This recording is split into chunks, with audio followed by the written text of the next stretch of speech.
Saw a raise of hands earlier. Mark asked everyone if he had a Facebook account, and there was just a couple scragglers out there that don't have a Facebook account yet. Facebook's where it's at, guys. There's over 750 million users on Facebook. If Facebook were a country, it would be the third largest, ahead of the United States in population. There's over 3 million businesses that have active Facebook fan pages. But your fan pages, that's the place for your business to have a presence on Facebook. The audience is already there. There's 750 million people there. Your clients are there. Your business needs to have a presence on Facebook as well. The average user spends more than 55 minutes a day on Facebook. It's more time than they spend on email. Think that's not your clients? Think again. Largest growing demographic on Facebook, 55 to 65-year-old females. Those conversations that were happening in the beauty salons, they're now happening online. Just some statistics broken down by age. Because I've heard people say, oh, I work with 70 plus. You know, they're not on the internet. Yeah, some of them aren't.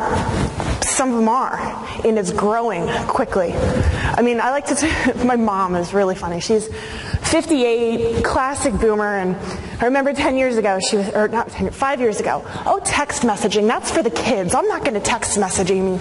Sure enough, I'm getting picture messages now from her and my dad at the Cincinnati Bengals football games. She said the same thing about Facebook. Oh, Facebook, that's for the kids. I'm not going to get on Facebook. 6 months ago, she signed up for an account, and now she has over 100 friends. So they're changing, and the communication is shifting.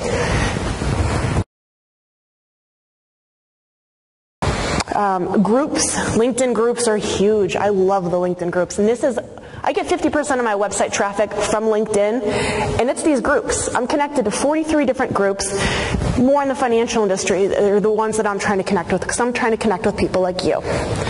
But as an advisor, you want to connect with groups in your local area. So how you do that, you go in here to the groups, click on Groups Directory, and search in your local area. I'm from Denver, so I'll just type in Denver here. And it'll bring up any groups that have in their description Denver. So it'll show a list of all those groups coming up here. Look, there's a link to Denver. There's 15,000 people in Denver, my local area. I would want to be in front of those people. There's another one, 5280. 10,000 people. Just by posting something to those two groups, that's 25,000 people that could potentially see my stuff and link back to my site, see my blog, see my video, see the content. You can be more strategic too. Say you want to connect with lawyers. Denver Bar Association. There's 600 of them right there. You also want to go into these groups, see what kind of conversations are going on. Maybe they're talking about estate planning issues where you might be able to contribute and help out. So you want to be answering questions, engaging these groups, sharing your content, sharing your expertise. It's all about earning trust and positioning you as the expert.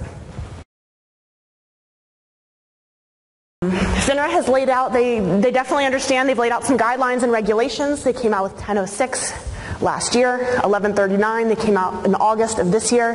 They realized that you guys want to do social media. They realize it's important. They realize that this is the way the communication is moving.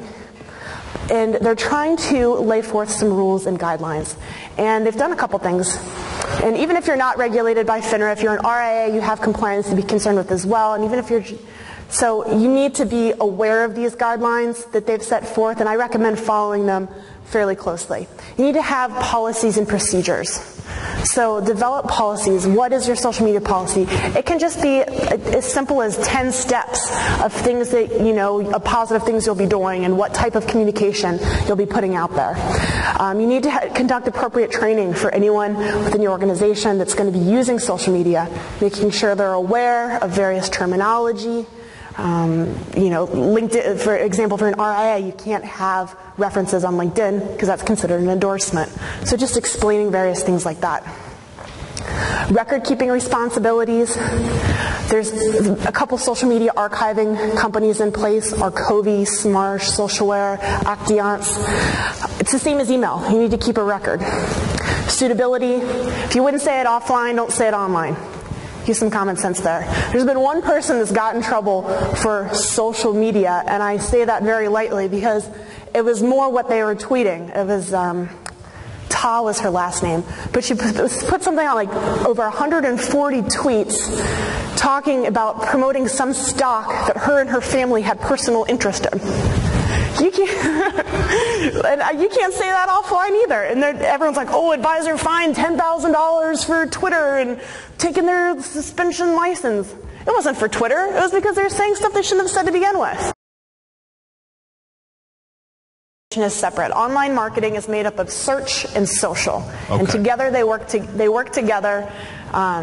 Search is when people are looking for you, and social is when you are going out and finding the people. I mean, that's the thing is, the news doesn't find you you don't seek the news anymore. The news finds you. And a perfect example of this was Steve Jobs. The other night when he passed away, I was uploading a picture to Facebook from the networking event we were at, and I started seeing all these streams on Facebook of everyone saying something about Steve Jobs. A picture of him popped up on my Apple Air about 15 minutes after that. Yeah.